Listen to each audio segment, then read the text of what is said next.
오늘 본문 말씀을 통하여서 함께 나눌 말씀의 제목은 위의 것을 찾는 삶입니다. 위의 것을 찾는 삶.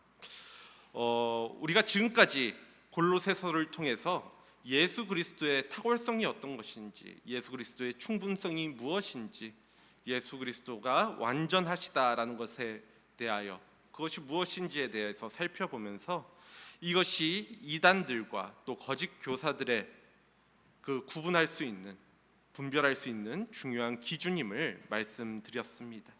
그러면서 지난 시간에 이단들과 거짓 교사들에게서 주로 나타나는 율법주의적 현상, 그리고 신비주의적 현상, 또 금욕주의적 현상들은 신앙적인 껍데기에 집착하게 만드는 것임을 말씀드렸고, 또 이러한 율법주의적 현상, 또 신비주의적, 금욕주의적 현상들은 이미 지나간 것들, 그러니까 그림자와 같은 것이고 머리 대신 그리스도로부터 우리를 멀어지게 하는 것이며 죄를 멀리하는 데 있어서 아무런 도움이 되지 않는 것임을 살펴보았지요. 여기까지가 2장에 대한 이야기들이었습니다. 이어지는 오늘 본문 3장은 시작이 그러므로라는 말로부터 시작하면서 대전환을 이루게 되어지는데요. 1, 2장에서 교리와 원리를 다루었다라고 한다면 이제 3장부터는 그에 따르는 실천과 적용을 다루고 있다라고 볼 수 있습니다. 사실 바울 서신에는 이러한 구조가 많이 등장하는데요. 왜냐하면 말씀을 깨닫고 바른 가르침을 아는 것도 중요하지만 그것은 아는 것으로 그치는 것이 아니라 그 깨달은 말씀대로 살아가는 것 역시도 중요하기 때문에 교리와 원리를 가르친 다음에, 그래서 이것을 가지고 어떻게 살아가야 될지에 대해서 이어지는 말씀을 통해서 가르치고 있는 것이 이 바울 서신의 특징이라는 것입니다. 우리 역시도 마찬가지입니다. 우리가 이단이나 거짓 교사의 가르침을 분별하고 그것에 빠지지 않는 것으로 우리가 만족하거나 충분하다 여겨서는 안 되고, 한 발자국 더 나아가 더욱 적극적으로 바른 신앙의 삶을 살아가야 한다라는 것이지요. 아는 것으로 그치는 것이 아니라 그것을 접목하여서 살아갈 수 있는 우리의 인생이 되어야 한다라는 것입니다. 이렇게 우리가 이단들과 거짓 교사들의 가르침을 따르지 말고 제대로 된 신앙생활을 하기 위해서는 어떻게 하라는 것인가 라는 질문을 할 수 있을 것인데요. 이에 대해서 오늘 성경은 위의 것을 찾으라라고 가르치고 있습니다. 위의 것을 찾으라. 오늘 본문 말씀 1절 말씀 다시 한번 우리 확인하실 수 있기를 원합니다. 그러므로 너희가 그리스도와 함께 다시 살리심을 받았으면 위의 것을 찾으라. 거기는 그리스도께서 하나님 우편에 앉아 계시느니라. 즉 위의 것을 찾는 것이 제대로 된 우리가 신앙생활을 하는 길이라는 것을 의미하고 있다라는 것이지요. 그런데 이 명령 앞에 전제되어지고 있는 것이 있는데요. 그것은 너희가 그리스도와 함께 다시 살리심을 받았으면입니다. 이 조건이 붙는다라는 것이죠. 이것이 대전제라는 것입니다. 그리스도인이란 우리가 잘 알고 있듯이 그리스도와 함께 죄에 대해서 죽고 의에 대해서 산 사람을 의미합니다. 그렇게 그리스도와 함께 살리심을 받아 영적 생명을 가졌다라고 한다면 그 생명을 가진 자답게, 그 생명을 소유한 사람답게 살아야 한다라는 것이죠. 그것이 위의 것을 찾는 삶인 것입니다. 위의 것을 찾으라는 말씀을 보고 누군가는 이 찾으라라는 이 표현에 꽂혀서 보물찾기를 하듯이 무엇인가를 발견해야 하는 것처럼 생각하실 수도 있을 것인데요. 그런데 이 말씀은 위의 것을 너의 마음에 두라라는 말씀에 갖고 있는 의미입니다. 찾으라. 너희의 그 마음을 그 위에 두어라라는 의미라는 것이지요. 나의 마음을 어디에 두고 사느냐, 무엇을 추구하며 사느냐의 문제를 의미하고 있다라는 것입니다. 그럼 여기서 위의 것은 무엇을 의미하는 것일까요? 오늘 말씀이 의미하는 그 위의 것, 위의 것이라고 하니까 이 현실의 삶을 벗어난 천상의 세계나 종교적인 것을 이야기하는 것처럼 들리기도 하는데 사실은 그렇지 않습니다. 위의 것이라고 하더라도 오늘 말씀에 이어지는 이후에 3장 17절 이후의 말씀들을 보면 부부 관계에 있어서 우리가 어떻게 살아가야 하는지, 또 자녀의 관계에서 어떻게 살아가야 하는지, 일상에서의 삶 속에서 또 일터에서 우리가 어떻게 살아가야 하는지, 그것을 위의 것을 어떻게 찾으면서 살아가야 하는지에 대해서 권면하고 있는데요. 이는 곧 오늘 말씀 속에 위의 것이 우리의 일상을 벗어난 이야기가 아니라는 것을 의미합니다. 하나님의 나라, 또 우리가 위를 바라보는 하나님을 바라보는 것이 우리의 삶과는 동떨어진 이야기, 이것은 구분되어져 있고 삶은 또 다른 이야기가 아니라 우리의 삶 속에서 그것을 어떻게 찾아갈 수 있는가에 대해서 이야기하고 있는 이야기라는 것이죠. 이어지는 말씀은 그리스도와 함께 다시 살리심을 받은 우리가 이제 위의 것을 찾아야 하는데, 거기에는, 그곳에는 그리스도께서 하나님 우편에 앉아 계시느니라라고 이야기하고 있습니다. 그렇게 기록하고 있죠.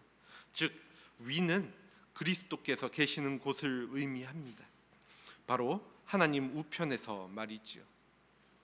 예수님께서는 하나님 우편에서 어떻게 하나님과 더 낮은 위치에서 하나님을 시중드는 위치에서 있는 것이 아니라 능력의 자리에서 앉으셔서 세상을 통치하고 계신 것입니다.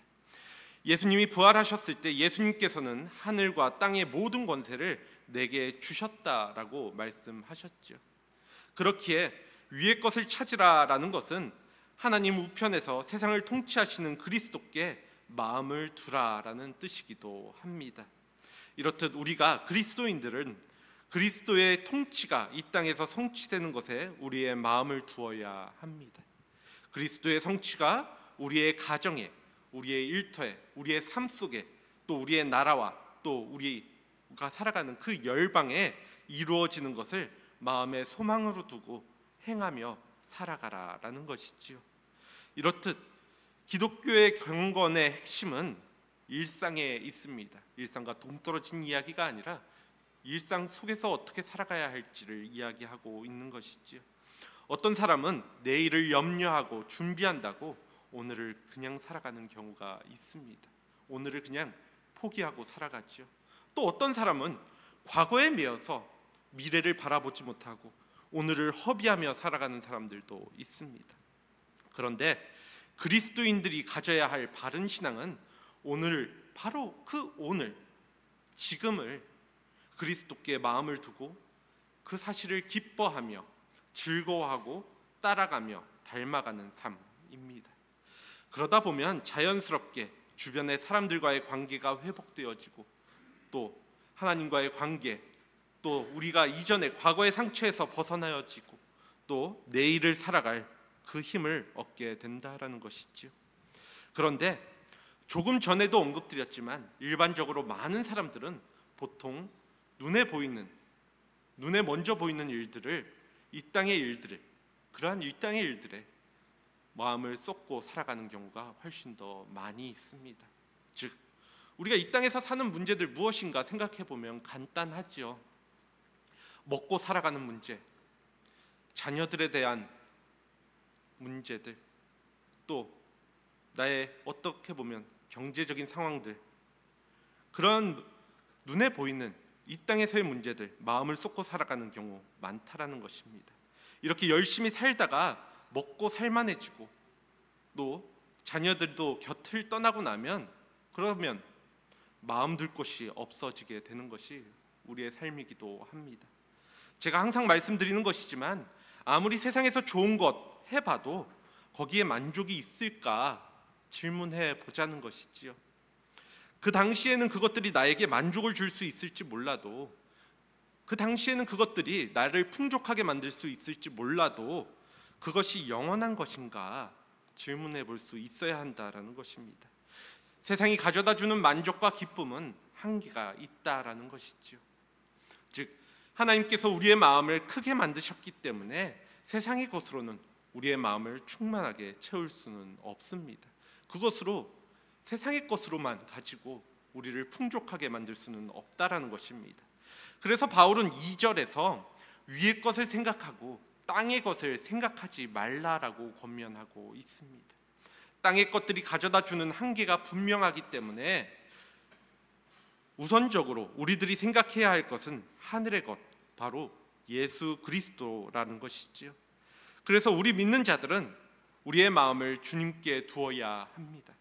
그렇게 주님께 두어야만 영원하고 충만한 만족이 있고 기쁨이 있고, 그러한 것이 우리 인간의 마음이라는 것이죠. 그것을 채울 수 있는 길은 오로지 예수 그리스도밖에 없다라는 것입니다.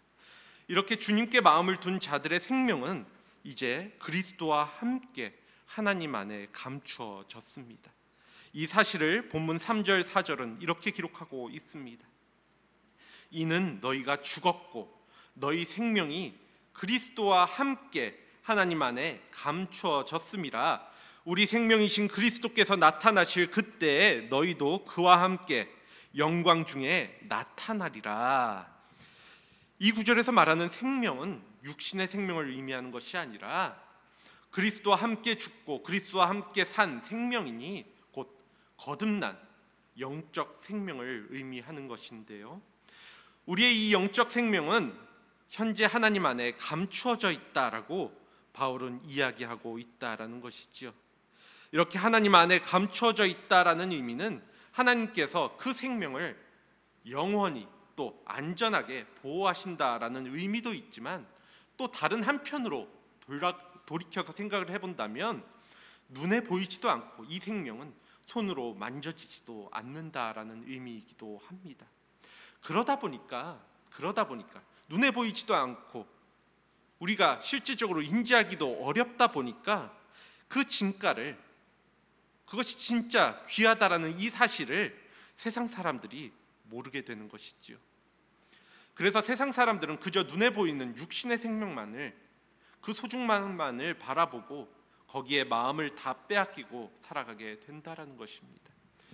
이렇듯 이렇게 거듭나 영적 생명의 진가는 지금은 감추어져 있지만 예수 그리스도께서 다시 나타나실 때, 예수님께서 다시 재림하실 때 온전히 우리 가운데 드러나게 될 것입니다.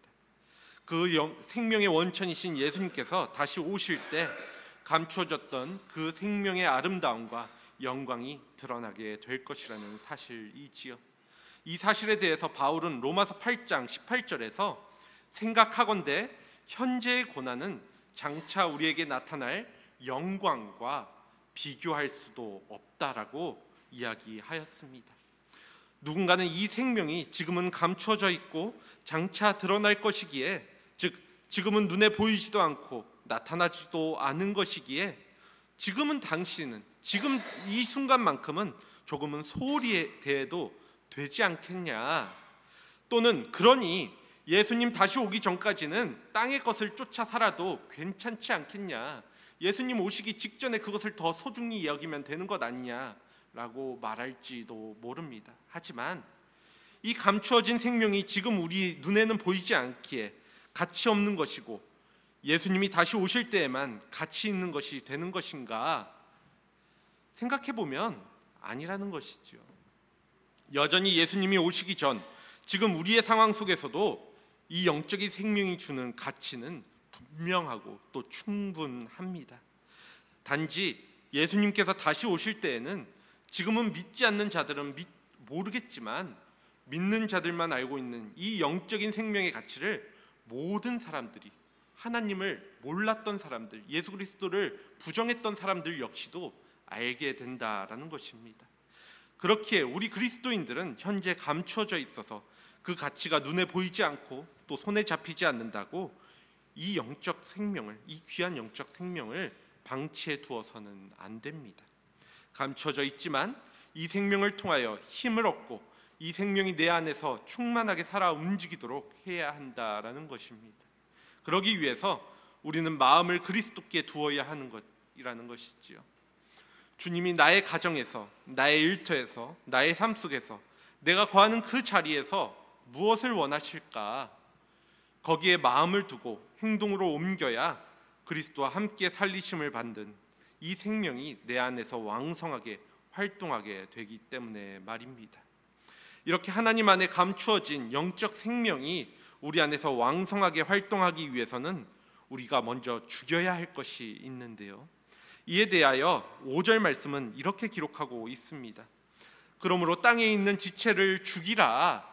곧 음란과 부정과 사욕과 악한 정욕과 탐심이니 탐심은 우상 숭배니라. 그러므로 땅에 있는 지체를 죽이라.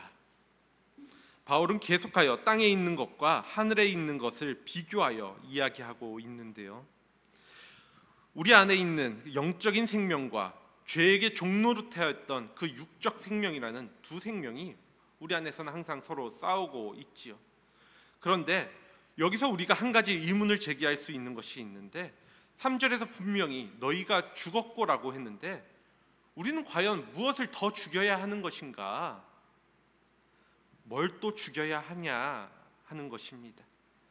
우리가 거듭난 그리스도인이 되었을 때 죄에 대하여 죽은 자가 되었지요. 죽었다라는 것은 죄의 권리가 죽었다, 아무 효력이 없게 되었다라는 의미입니다. 이는 곧 우리가 이 땅에 매여 살아갈 때 죄를 지음으로 죄에 매여 있었던 것을 그리스도께서 대신 값을 지불하심으로 죄의 권세가 더 이상 우리에게 아무런 권한이 없게 되었다라는 의미이기도 합니다. 이렇게 우리의 죄가 법적으로는 하나님 앞에 우리가 섰을 때 의롭다 하심을 받아서 해결되었지만, 안타깝게도, 정말 안타깝게도 우리가 육을 입고 이 땅에 살아가기에 지금 이 시간, 우리가 육을 입고 이 땅에 살아가는 이 시간 동안 우리의 몸은 죄에게 종노릇하던 그 습성이 남아있을 수밖에 없습니다. 그렇기에 바울은 그 습성을 우리가 죽여야 한다라고 말하고 있는 것입니다. 그 습성을 위의 것과 대조하기 위해서 땅에 있는 지체라고 이야기하고 있는 것이지요. 특별히 오늘 성경에서 바울은 우리가 죽여야 할 땅에 있는 지체가 무엇인가에 대해서 음란과 부정과 사욕과 악한 정욕과 탐심이라고 이야기하고 있는데요. 이 5가지가 바울은 우리가 육을 입은 존재로서 죽여야 할 대표적인 죄된 습성임을 이야기하고 있는 것이지요. 이것들의 공통점이 있다라고 한다면 바로 자기중심적인 강한 욕망과 관련된 것으로 서로 깊이 연관되어 있다라고 말씀드릴 수 있을 것 같습니다. 일전에 우리가 뉴스를 통해서 알게 된 세상을 떠들썩하게 만들었던 엠번방 사건, 그 사건을 많은 분들이 기억하실 것입니다. 그 사건을 보면 음란이 얼마나 강한 자기중심적 욕구인가를 알 수 있지요. 사욕이란 통제 불가능한 정도로 욕구에 매달리는 것을 뜻하기도 합니다. 그것을 자기의 온전한 자기 욕구로만 받아들이는 그 모습들, 음란이 그렇게 사욕이 되어지고 악한 정욕이 되어 자기 쾌락을 위해 다른 사람의 삶은 전혀 개의치 않는, 다른 사람의 삶을 짓밟고서라도 자기의 그 충동을 이기지 못하는, 그 욕구를 이기지 못하는 그러한 존재로 인권을 바꾸어 버려 나간다라는 것입니다. 어찌 보면 지금의 우리의 사회는 이러한 음란을 부추기는 사회일지도 모릅니다. 너무나도 쉽게 그 길에 들어설 수 있는 기회가 널려 있다라는 것이지요. 그런데 우리의 마음을 그리스도께 둘 때 이러한 마음들을 죽일 수 있습니다. 하늘을 바라볼 때, 위의 것을 찾을 때 우리는 그것에 대해서 절제할 수 있게 된다라는 것이지요. 대표적으로 하나님께서는 결혼의 관계 안에서 성을 두셨죠. 그 이유는 부부가 서로 사랑하고 헌신하고 존중하는 가운데 있을 때 그 성은 즐거움이고 기쁨이 될 수 있는 것이기 때문입니다. 그렇기에 절대 유체적 관계만 갖는 성은 기쁨과 즐거움일 수 없다라고 성경은 이야기하고 있는 것이지요. 또 오늘날 우리 사회는 탐심을 부추기는 사회이기도 합니다. 무엇인가 소유해야 그 가치가, 자신의 가치가 높아질 수 있는 것처럼 우리를 유혹하지요. 그래서 좋은 차를 타고 내 손에, 내 목에 명품을 가져야만 괜찮은 인생을 사는 것처럼 세상은 이야기합니다. 사실 그러한 것들은 우리의 인격과 우리의 신앙의 성숙과는 일절 상관이 없죠. 물론 모든 소비와 소유가 탐심이라는 것은 아닙니다. 제가 지난 시간에도 언급드렸지만 그리스도인들도 물질의 필요를 무시할 수는 없다라고 말씀을 드렸는데요. 분명한 것은 이것을 바라봄에 있어서 어디까지가 하나님께서 우리에게 허락하신 정당한 소유이고 그 이상은 우리의 욕심이라는, 우리의 탐심이라는 기준인 것인가? 물론 그것이 사람들마다 다 다르기 때문에, 그 기준이 다르기 때문에 그것을 우리가 함부로 판단하는 것은 어려울 것입니다. 그렇기에 이러한 것들로 남들을 판단하지 말라고 바울은 이야기하고 있는 것이죠. 또한 탐심이 갖고 있는 특징 중 한 가지가 하나님이 주신 것 그 이상을 얻으려는 우상 숭배의 문제를 가지고 있다라는 것에 있는 것인데요. 그래서 오늘 성경은 탐심이 우상 숭배라고 이야기합니다. 하나님을 경배하는 것에 두어야 할 마음을 내가 갖고자 하는 것들, 내가 욕심 부리고자 하는 것들에 더 쏟기 때문에 그것이 우상 숭배가 되어진다라는 것이지요. 하지만 예수 그리스도로 인하여 거듭난 생명은, 그 영적 생명은 소유의 많음을 통해 만족함을 얻기보다는 오히려 자족할 줄 알고 절제하며 놔두는 미덕을 통해서 만족함을 누리게 됩니다. 그 안에서 풍성함을 누리게 되는 것이죠. 내가 갖지 못한, 남들이 갖지 못한 것을 내가 가짐으로 인해서 우월한 마음을 갖는 것이 아니라 남들이 갖지 못한 것을 내가 가짐을 통해서 내 것을 더 비워내줄 수 있는, 나눌 수 있는 그 마음을 갖는 것, 그것이 하나님께서 우리에게 주시는 그 풍성한 마음이라는 것이지요. 만일 땅에 있는 지체를 죽이지 않는다라고 한다면 일어날 일들에 대해서 오늘 본문 6절은 이렇게 기록하고 있죠. 본문 6절 말씀입니다. 이것들로 말미암아 하나님의 진노가 임하느니라. 이 임하느니라라는 헬라어 동사의 시제를 보면 실제로 현재 진행형입니다. 이것이 계속되어지고 있다. 이 말이 무슨 의미냐 하면 하나님의 진노는 단순히 심판의 때, 마지막 날 그때에만 해당되는 것이 아니라는 것입니다. 지금도 하나님의 진노로 인한 심판은 계속해서 이루어지고 있는 그 과정 속에 있다라는 것이지요. 진행되고 있다라는 것입니다. 물론 죄를 지을 때마다 즉각적으로 일어나는 것은 아니지만 언제든지 임할 수 있다라는 경각심을 가져야 한다라는 것이지요. 그리고 하나님께서 이 땅에서 땅의 것을 따라 살아가는 우리를 방관하고 계시는 것이 아니라 인내하고 돌이키기를 기다리고 계신다라는 것 또한 기억할 수 있어야 합니다. 그래서 우리를 지켜보고 계신다, 기다리고 계신다라는 것이죠. 다시 한번 말씀드리지만 땅에 있는 지체를 죽여야 우리의 안에 있는 영적 생명이 우리의 삶을 주관하게 될 수 있습니다. 과거에 죄 가운데 있었던 죄의 습성에 끌려다니는 그리스도인이 아니라 너희는 내게 아무 권한이 없다며 죄된 습성과 싸워 승리하는 그리스도인이 되시기를 요청드립니다.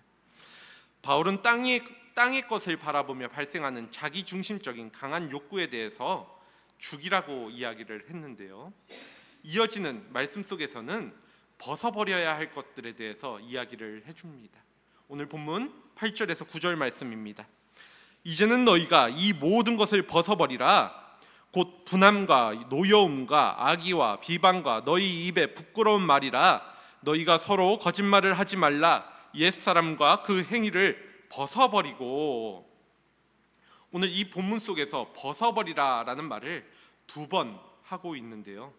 이어지는 10절에서는 입으라라는 말을 2번 하고 있는 것을 볼 수 있습니다. 새 사람을 입었으니 이는 자기를 창조하신 이의 형상을 따라 지시기까지 새롭게 하심을 입은 자니라. 벗는다 그리고 입는다라는 것은 옷과 관련되어 있는 표현인데, 성경이 쓰일 당시에는 옷이란 그 사람의 신분을 드러내는 것이었습니다. 그래서 요한계시록을 보면 순결함과 승리함을 입은 자들을 가리켜 흰옷 입은 자들, 흰옷 입은이라는 표현을 쓰기도 하지요. 이처럼 예수 그리스도로 인하여 새로운 신분을 얻게 된 사람들을 가리켜 바울은 로마서 13장 14절과 갈라디아서 3장 27절에서 주 예수 그리스도로 옷을 입고 라고 표현을 쓰고 있는 것 역시도 같은 표현입니다. 예수님을 믿은 자들은 새로운 사람들, 새로운 옷을 입은 자들, 새로운 신분을 얻은 자들이라는 것이죠. 그래서 그렇게 새로운 신분을 입었으니, 신분이 되었으니 그에 맞는 새로운 옷을 입어야 한다. 또 그에 맞는 모습을 보여야 한다라는 것입니다. 그런데 이렇게 새 신분에 걸맞는 옷을 입기 위해서는 먼저는 옛 옷을 벗어야 합니다. 옛 옷을 입은 가운데 새 옷을 입는다라는 것, 말이 되지 않는다라는 것이죠. 이전의 옷 위에 새 옷을 입을 수는 없습니다. 그렇다면 벗어야 할 옛 사람의 옷은 무엇인가 질문해 볼 수 있을 것인데요. 이에 대하여 바울은 오늘 본문에서 대표적인 5가지를 이야기합니다. 그것은 분함, 노여움, 악의, 비방, 부끄러운 말입니다. 이것들은 모두 입술의 말과 연결되어져 있는 것인데요. 이에 대해서 살펴보면 분함은 속에서 끓어오르는 분노라고 이야기한다면, 노여움은 이 분함이 터져나와 갑자기 폭발해버리는 그 악함을 가리킵니다. 또 악의는 말로 상처를 주는 것이고, 비방은 다른 사람에 대해서 악한 말을 하는 것을 뜻합니다. 마지막으로 입에 부끄러운 말은 입에서 나오는 모든 종류의 악한 말을 가리키죠. 이를 정리하면 미움과 증오로 인한 분함이 밖으로 분출되는 것이 노여움이고, 그래서 나쁜 계획, 즉 악의를 가지고 상대방의 인격에 흠을 내고 또 말을 쏟아내는 것이 비방이라고 이야기할 수 있습니다. 오늘날 우리 사회가 얼마나 악의를 가지고 거짓 뉴스를 만들어서 남을 비방하는지 구체적으로 예를 들어드리지 않는다 할지라도 너무나도 잘 알고 계실 것입니다. 이 모든 것이 모두 부끄러운 말들에 해당한다라는 것이지요. 그래서 앞선 죽여야 할 것, 그 5가지는 부끄러운 욕망과 관련되어 있는 것이라고 한다면, 우리의 욕망과 관련되어 있는 것이라고 한다면, 우리가 벗어야 할 5가지는 부끄러운 말과 관련되어 있는 것이라고 볼 수 있다라는 것입니다. 왜 옛사람들의 행위를 벗어버리라고 하면서 그 대표적인 것을 말에 두고 있을까, 우리의 입술에 두고 있을까에 대해서 생각해 본다면, 아마도 그것은 믿는 자의 인격의 완성은, 우리의 그리고 신앙의 완성은, 그 모습의 완성은 말에 있기 때문은 아닐까 생각해 보게 됩니다. 그것이 드러나는 것이 바로 말이라는 것이죠.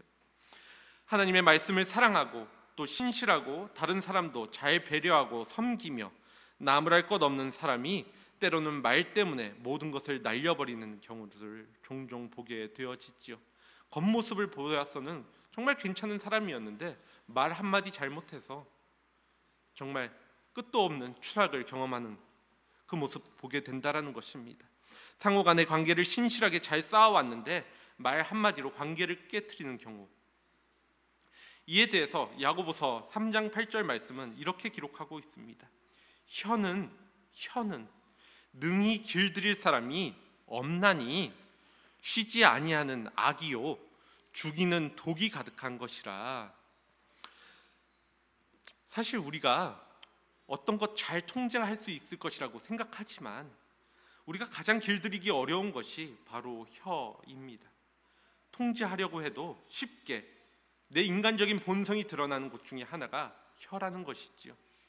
그런데 그것을 잘못 사용했을 때 단순한 말이라 할지라도 그것이 주는 위력은 어마어마합니다. 야고보서 3장 6절은 이렇게 기록하고 있습니다. 혀는 곧 불이요 불의 세계라. 혀는 우리 지체 중에서 온몸을 더럽히고 삶의 수레바퀴를 불사르나니 그 사르는 것이 지옥불에서 나느니라. 저는 혀가 무서운 것이니 가능하면 말을 하지 말라거나 신앙의 완성이 말이기에 말만 잘하면 된다라는 것을 말씀드리고 있는 것이 아닙니다. 우리가 하나님의 생명을 가진 새 사람이라면 말을 죽이는 도구로 사용하지 말고 말을 생명을 살리는 도구로 사용하라라는 것이죠. 말을 완전히 사용하지 말라라는 것이 아니라, 그래서 금원하라는 것이 아니라, 계속해서 우리가 말하라는 것이 아니라 그 사용하는 그 방법에 있어서 우리가 잘 고민하고 사용해 보자라는 것이죠. 이러한 관점에서 위의 것을 찾는 삶을 살아가는 사람, 우리가 새로운 신분을 가진 사람이라면 어떻게 하는 것이 상대방을 위로하고 또 힘과 용기를 가지도록 하고 하나님의 사랑에 부합되게 하는 말인 것인가를 생각하고 말할 수 있어야 합니다. 이것이 그리스도께 마음을 두고 사는 삶이고 위의 것을 찾는 삶이라는 것입니다. 이렇게 위의 것을 찾는 삶을 살아갈 때 어떠한 일이 일어나게 되는가에 대하여 오늘 본문 10절 말씀은 새 사람을 입었으니 이는 자기를 창조하신 이의 형상을 따라서 지식에까지 새롭게 하심을 입은 자니라 라고 기록하고 있습니다. 위의 것을 찾는 삶을 통해서 새 사람을 입은 자는 자기를 창조하신 이의 형상, 곧 예수 그리스도의 형상을 따라 지식에까지 새롭게 하심을 입었다라는 것이지요. 지식과 생각이 담겨 있는 마음을 하나님께서 우리의 그 마음을 새롭게 하신다라는 것입니다. 즉 우리가 그리스도인으로서 위의 것을 찾는 삶을 살아갈 때 하나님께서 우리를 하나님의 형상이 회복되어지도록 그렇게 만들어 가신다라는 것이죠. 이 말씀은 6절에서 땅에 있는 지체를 죽이지 않으면 하나님의 진노를 받게 된다라고 했는데, 이번에는 옛사람의 행위를 벗어버리면 하나님의 형상을 회복한다라는 것으로 이 대조됨을 보여주고 있는 말씀인데요. 이는 곧 우리가 땅의 것을 찾음으로 죄 가운데 놓이고 그 결과인 하나님의 진노에서 벗어나 하나님의 생명을 가졌을 뿐만 아니라 우리가 타락하기 이전에 죄 가운데 머물러 있었을 때 그 창조의 때에 하나님의 형상으로 새롭게 되는 길은 죽여야 할 것들을 죽이고 우리가 벗어야 할 것을 벗는 것을 통해서 이루어진다라는 것을 의미합니다. 물론 우리가 죽여야 할 것을 죽이고 벗어야 할 것을 벗는 것이 쉬운 일은 아닙니다. 우리 스스로 아무리 노력해도 한순간 무너질 수 있다라는 것이지요. 그렇게 우리 스스로는 우리의 마음을 연약하다라는 것을 인지하기 때문에, 그렇기 때문에 그 일을 누가 하시는 것인가, 우리가 하는 것이 아니라 누가 하시는 것인가를 분별할 줄 알아야 합니다. 우리가 위의 것을 찾는 삶을 살아갈 때 하나님께서 지식에까지 새롭게 하심으로 하나님의 형상을 닮아가게 만드신다라는 것, 즉 그 모든 일의 주체자가 하나님이심을 기억해야 한다라는 것이죠. 바울은 지금 그리스도께서 그를 믿는 자들이 안에 하신 일이 바로 그것이라고 이야기하고 있는 것입니다. 그러므로 예수 그리스도를 믿지 않는 분들은 절대로 땅의 것에서 벗어날 수가 없습니다. 노력한다라고 해서 될 수 있는 문제가 아니라는 것이지.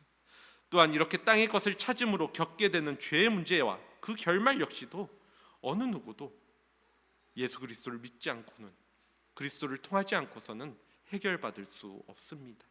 세상적으로 보았을 때는 남들보다 도덕적으로 살 수 있고 좋은 사람, 또 좋은 배우자, 좋은 가장으로 말을 들으며 살 수 있을지 모르겠지만 하나님 앞에서 진지하게 자신을 살펴보면 어느 누구도 그 안에서 죽이지 못하고 벗어버리지 못하는 것들이 한 가지는 다 있다라는 것을 부인할 수는 없을 것입니다. 우리의 죄를 대신하여 십자가에 못 박혀 죽으시고 부활하신 예수 그리스도를 믿는 것만이 우리를 땅의 것으로부터 또 죄로부터 자유하게 할 수 있다라는 것이죠. 이렇게 예수 그리스도를 믿는 일, 그리고 그것을 통하여 우리가 새롭게 되어지고 하나님의 형상을 닮아가는 일에는 어느 누구도 차별이 있을 수는 없습니다. 이 사실에 대해서 본문 11절 말씀은 이렇게 기록하고 있습니다. 거기에는 헬라인이나 유대인이나 할렙하나 무할렙하나 야만인이나 스구디아인이나 종이나 자유인이 차별이 있을 수 없나니 오직 그리스도는 만유시요 만유 안에 계시니라. 우리의 땅에 있는 것에 따라 살아가는 것이, 우리의 땅의 것을 따라 살아가는 것이 아니라 예수 그리스도를 믿음으로 위의 것, 하늘의 것을 따라 살아가는 삶을 살아가다 보면 하나님의 형상을 회복하게 된다라는 이 놀라운 원리는 민족적이든 어느 민족이든 상관없이, 또 어떤 율법을 지키느냐에 상관없이, 또 어느 문화권에 살아가느냐에 상관없이, 또 우리의 신분이 어떠하느냐에 상관없이 어떠한 차별 없이 적용되어진다라는 것이죠. 왜냐하면 오직 그리스도만이 만물의 근원이시고 만물의 내재적 통치자가 되어주시기 때문입니다. 이는 곧 예수 그리스도는 자기를 믿는 모든 사람을 죄에서 구원하시기에 충분하신 분이시며, 그것을 가리며 어떤 사람은 하나님께서 구원을 주시기에 합당한 자, 이 사람은 구원을 주기에 합당하지 않는 자로 구분할 수 있을 정도로 그 값이 정해져 있는 것이 아니라 그것을 다 통할 수 있을 정도로, 거둘 수 있을 정도로 충분하신 분이시며, 땅을 버리고 하늘을 바라봄으로 하나님의 기뻐하시는 삶을 살아가게 하시는 일에 충분하신 분이시기 때문입니다. 그렇게 우리가 필요한 것은 오직 예수 그리스도 한 분뿐이시라는 것이지요. 오늘 말씀을 정리합니다. 오늘 바울은 우리가 위의 것을 찾기 위하여, 즉 우리의 마음을 그리스도께 두고 우리의 일상을 살아가기 위해서는 죽여야 할 것과 벗어야 할 것이 있음을 이야기하고 있습니다. 이에 대해서 성경은 각각 5가지 표현을 사용하여서 기록하고 있는데, 이것을 정리하면 부끄러운 탐심과 부끄러운 말이었습니다. 이것들은 모두 땅의 것, 부정적인 것들이지요. 이렇게 우리는 우리의 마음을 부끄러운 탐심에 두어 그것이 힘을 얻도록 해서는, 또 우리의 입술이 부끄러운 말을 해서 우리의 입은 새 옷을 더럽혀서는 안 됩니다. 다시 한번 말씀드리지만 우리는 예수 그리스도를 믿는 자로서 이미 그리스도로 인해 새로운 삶을 살아가는 자들입니다. 즉 하나님의 형상을 닮은 마음을 갖고 살아가고 있는 자들이지요. 그래서 우리는 죄를 미워하고 선을 사랑하는 자들입니다. 물론 우리는 연약하여 종종 악한 생각을 품기도 하고 악한 욕구를 키우며 죄를 낳기도 하지만, 그럴 때 우리에게 필요한 것은 다시금 위의 것을 찾는 삶, 그리스도를 바라보는 삶, 그것을 찾음으로 그분의 마음을 품는 것입니다. 그리스도가 하신 말씀, 그리스도를 우리에게 증언하는 하나님의 말씀으로 우리의 생각을 새롭게 해야 한다라는 것이지요. 이에 대해서 성경에서 가장 대표적인 본을 보여준 사람이 바로 다윗입니다. 그가 쓴 시편을 생각해 보시기 바랍니다. 그는 정말 세상적으로 봤을 때는, 누구나 봤을 때는 어렵고 힘든 환경 속에서 고통을 당했던 그때가 있었습니다. 그럴 때 이렇게 호소를 하죠. 그 고통을, 하나님 어디 계십니까? 하나님 왜 제 부르짖는 소리를 듣지 않으십니까? 왜 보여주시지 않으십니까? 그의 상황은 오늘 바울이 이야기하고 있는 악한 욕구나 비방, 또 분노의 죄가 흘러나올 수 있는 상황이죠. 무엇인가 그것이 탓하고 싶은 무엇인가가 생기고 그것에 대해서 화가 나기 좋은 상황들입니다. 그때 다윗은 자기의 생각을 하나님을 아는 것으로 채우는 모습을 보여줍니다. 여호와는 나의 반석이시오 나의 요새시라. 여호와는 나의 빛이시오 나의 구원이시니 내가 누구를 두려워하리요.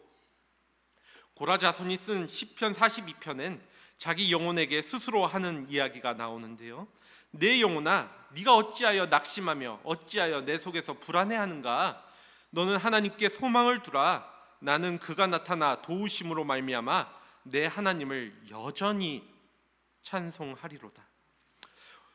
우리의 마음이 위의 것을 찾을 때, 하나님을 찾을 때, 또 그리스도께 향하여 있을 때, 바울이 에베소서 24장 23절에서 말하는 것처럼 오직 우리의 심령이 새롭게 되어서 우리는 그리스도를 닮은 욕구와 행위를 낳을 수 있습니다. 그렇게 우리는 이 땅 가운데 그리스도를 드러내면서 살아갈 수 있게 되는 것이지요. 그렇게 이 시간 우리는 무엇을 찾아 살아가고 있는지 진지하게 생각해 볼 수 있기를 원합니다. 무엇을 바라보는 것인지, 우리가 무엇을 쫓아 살아가는지 단순한 철학적인 이야기가 아닙니다. 진실로 예수 그리스도만을 바라보고 그분을 찾는 삶을 살아가고 있는지 질문해 볼 수 있어야 한다라는 것이지요.